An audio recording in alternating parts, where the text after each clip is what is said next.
আসসালামু আলাইকুম দর্শক, ইউনিক আইটি প্রোতে আপনাকে স্বাগতম। দর্শক, গত ভিডিও টিউটোরিয়ালে আমরা সিএসএস এর যে বেসিক সিনট্যাক্স সেটা নিয়ে আলোচনা করেছিলাম। তো এরপরে ক্রমান্বয়ে আমরা সিএসএস এর যত টপিক আছে সবগুলো একটার পর একটা আলোচনা করব। তো এখন প্রথমে আমরা সিএসএস সিলেক্টর নিয়ে একটু কথা বলি। তো দেখেন, সিলেক্টরস তিন ধরনের, একটা হচ্ছে ট্যাগ নেম, আরেকটা হচ্ছে ক্লাস, আরেকটা হচ্ছে আইডি। তো tag name, class name, ID name এগুলো দিয়ে এই তিন প্রকার কিন্তু সিলেক্টর আছে। তো সিলেক্টর কেন লাগে, গত ভিডিও টিউটোরিয়ালে আপনারা দেখেছেন যে ইন্টারনাল যে সিএসএস অথবা এক্সটার্নাল সিএসএস, এই সিএসএস গুলোতে আপনি যেই ট্যাগকে টার্গেট করে একটা ডিজাইন দিতে যাবেন, সেই ট্যাগকে টার্গেট করার জন্য আমাকে সিলেক্টর প্রয়োজন হয়। তো এই সিলেক্টর হচ্ছে তিন ধরনের। ট্যাগ নেম, তো ট্যাগ নেম হচ্ছে জাস্ট ট্যাগের যে নামটা সেটা দিলেই দেন এরপরে কোডিং কিন্তু সেকেন্ড ব্র্যাকেটের ভিতরে যে প্রপার্টি এবং ভ্যালু সেগুলো দিলে আমাদের ডিজাইন কিন্তু নিয়ে নেয়। তো এই যে দেখেন পি, যেমন পি হচ্ছে প্যারাগ্রাফ ট্যাগ। তো তাহলে পি দিলে কিন্তু আমাদের যত প্যারাগ্রাফ ট্যাগ আছে সেগুলোকে কিন্তু টার্গেট করবে। তারপরে H1, অর্থাৎ আমাদের বডির মধ্যে যত H1 ট্যাগ থাকবে সবগুলোকে টার্গেট করবে। ইমেজ ট্যাগ, ইমেজ নাম দিয়ে যদি শুধু সিএসএস অ্যাপ্লাই করি তাহলে ইমেজ, যতগুলো ইমেজ ট্যাগ আছে সবগুলোকে টার্গেট করবে।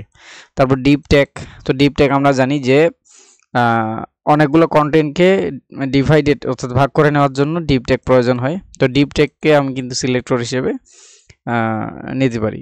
তারপর হচ্ছে বডি ট্যাগ। তো এইভাবে বিভিন্ন ট্যাগকে কিন্তু ডিজাইন দিতে পারি। তো দেখবো আমরা এখন প্রতিটি দেখব ক্লাস। তো ক্লাস নেম যদি দেওয়া থাকে তাহলে ওই ক্লাস নেম একটা ডট দিয়ে ক্লাস নেম দিয়ে আমরা কিন্তু সিলেক্টর তৈরি করতে পারি। এইভাবে সিলেক্টর তৈরি করা হয়। ডট, এই যে একটা ডট দিতে হবে, দেন তারপরে ওই ক্লাস নেমটা দিতে হবে। তো ক্লাস নেম, আইডি, এগুলো হচ্ছে জাস্ট একটা ট্যাগের হচ্ছে একটা অ্যাট্রিবিউট। তো চলেন আমরা এগুলো একটু দেখে আসি। আমরা একটা HTML আর একটা CSS ফাইল তৈরি করি।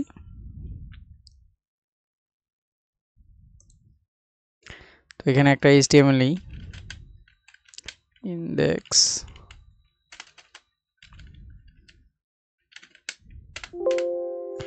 একটা HTML ফাইল নিলাম আর একটা CSS নিব। যেহেতু আমরা এক্সটার্নাল CSS অ্যাপ্লাই করব, এই জন্য আলাদাভাবে একটা CSS ফাইল তৈরি করব। তো CSS এর এক্সটেনশন হচ্ছে .css।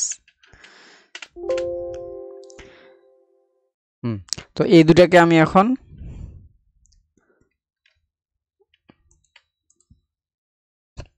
এডিটর ওপেন করি। তো প্রথমে HTML ফাইলটাতে আমরা সিনট্যাক্সটা নিয়ে নিই, HTML সিনট্যাক্স HTML5 এর। তো এখানে আমি যদি একটা প্যারাগ্রাফ ট্যাগ দিই,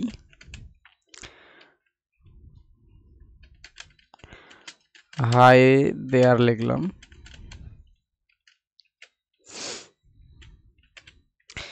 এবং এইটাকে যদি আমি একটা ডিজাইন দিতে যাই এই পি ট্যাগের জন্য, তাহলে আমি প্রথমত কি করতে পারি যে তিনভাবে কিন্তু করতে পারি। সিলেক্টর, তিন রকম সিলেক্টর দিয়ে আমি এটাকে টার্গেট করতে পারি। প্রথম হচ্ছে ট্যাগ নেম। তার ট্যাগ নেম তো ওই যে ডাইরেক্ট জাস্ট ট্যাগের নামটা দিব। তো আমি এখন style.css ফাইলটাতে আসলাম, এখানে জাস্ট ট্যাগ নেম, এটা কোন ট্যাগ হচ্ছে, এটা হচ্ছে আমার পি ট্যাগ। তো এই ট্যাগের যেহেতু ডিজাইন দিতে যাচ্ছি, জাস্ট এখানে ট্যাগ নেম যদি পি দেই, পি দিয়ে সেকেন্ড ব্র্যাকেট দিতে হয় আমরা জানি। দেন এখানে আমাকে প্রপার্টি এবং ভ্যালু দিতে হবে। তাহলে আমি যদি এখন চাচ্ছি যে এটার একটা ডিজাইন দিব, কালার চেঞ্জ করব, কালার, তারপর এখানে একটা ভ্যালু দিব। তো চলেন ডিফল্ট হিসেবে যেটা আছে আমরা একটু দেখে নিই। ফাইলটা ওপেন করি ব্রাউজারে।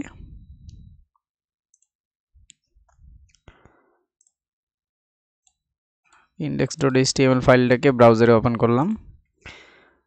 তো দেখেন এখানে হাই দেয়ার লেখাটা ডিফল্ট হিসেবে আমরা জানি যে ব্ল্যাক কালারে নেয়। তো এখানে কালারটা, সাপোজ আমি কালার চেঞ্জ করব এবং কি করব যে এটার সাইজটা একটু বড় করব। তাহলে আমাকে এইখানে পি সিলেক্টর দিয়ে প্রথমে করতে পারি, যেখানে কালার যদি একটা কালার দিই যে রেড, তারপর আরেকটা প্রপার্টি নেই, আরেকটা প্রপার্টি সাপোজ ফন্ট সাইজ নিলাম, ফন্ট সাইজ কলন দিলাম, এরপর বলে দিলাম যে ফন্ট সাইজ কত নিব, 20 পিক্সেল। দেন এখন যদি সেভ দিয়ে রিলোড দেই,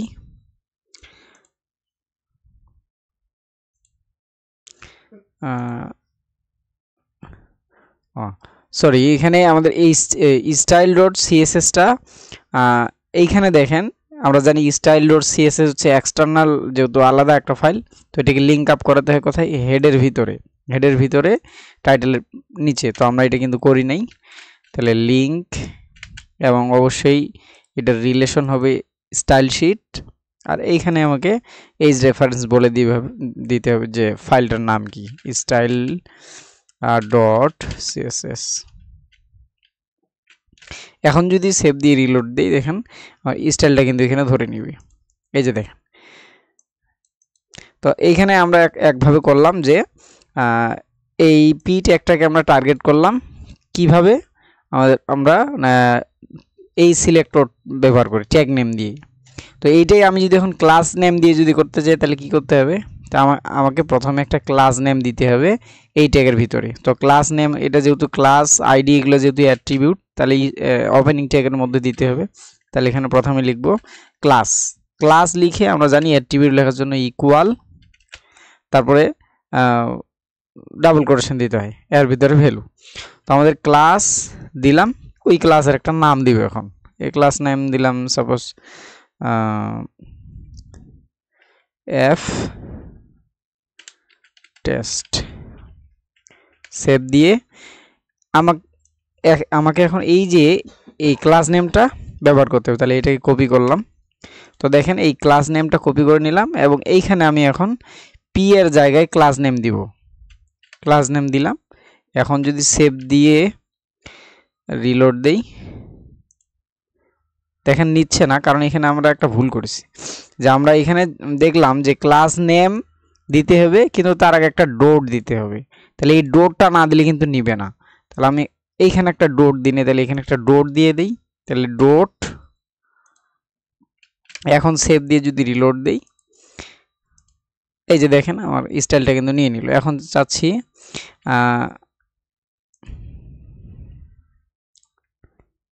কালারটা চেঞ্জ করব, কালার দিব ব্লু, তাহলে ব্লু দিলাম। এখন যদি রিলোড করি, দেখেন ব্লু কিন্তু নিয়ে নিল। তো এটা হচ্ছে আমার কিভাবে সিলেক্টর ইউজ করলাম, কোন সিলেক্টর, ক্লাস নেম দিয়ে। এরপর যদি আইডি দিতে চাই, তাহলে এখানে একটা আইডিও দিতে পারি। ক্লাস নেম আইডি সব কিন্তু একসাথে আমরা ইউজ করতে পারি HTML কোডের ভিতরে। তো এখানে একটা সাপোজ আইডি দেই, এখানে একটা আইডি,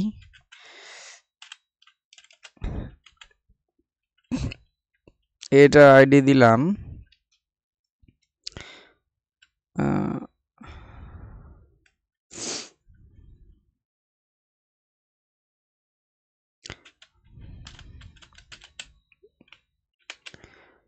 একটা নাম দিলাম আর কি, আইডি নেম নিউ। এরপরে এইটাকে এইখানে কপি করে দিতে হবে, এবং অবশ্যই এখানে আর ডট দিলে চলবে না। এখানে আমরা দেখলাম যে এখানে আইডির জন্য সিলেক্টর ব্যবহার করতে হয় কিভাবে, আইডি নেম দিতে হবে এবং তার পূর্বে একটা হ্যাশ দিতে হবে। তাহলে হ্যাশ দিব, এখানে প্রথমে হ্যাশ, তারপরে নিউ। এই যে এখন সেভ দিয়ে যদি রিলোড দেই, এই যে দেখেন ওইটা এস। আমি আর একটু চেঞ্জ করি, যে ফন্ট সাইজ আমি একটু বড় করি 25। এরপরে যদি রিলোড দেই, দেখেন আমাদের স্টাইল কিন্তু নিয়ে নিল। তো এই হচ্ছে সিলেক্টরের কাজ, যে সিলেক্টর হচ্ছে আমাদের নির্দিষ্ট ট্যাগকে টার্গেট করবে, টার্গেট করে আমার যে এক্সটার্নাল ফাইলের যে ডিজাইন, সেটা ওই ট্যাগের মধ্যে কিন্তু ডিজাইনটা নিয়ে নেবে। তো এরপরে আমরা ক্রমান্বয়ে সবগুলোই একে একে দেখব।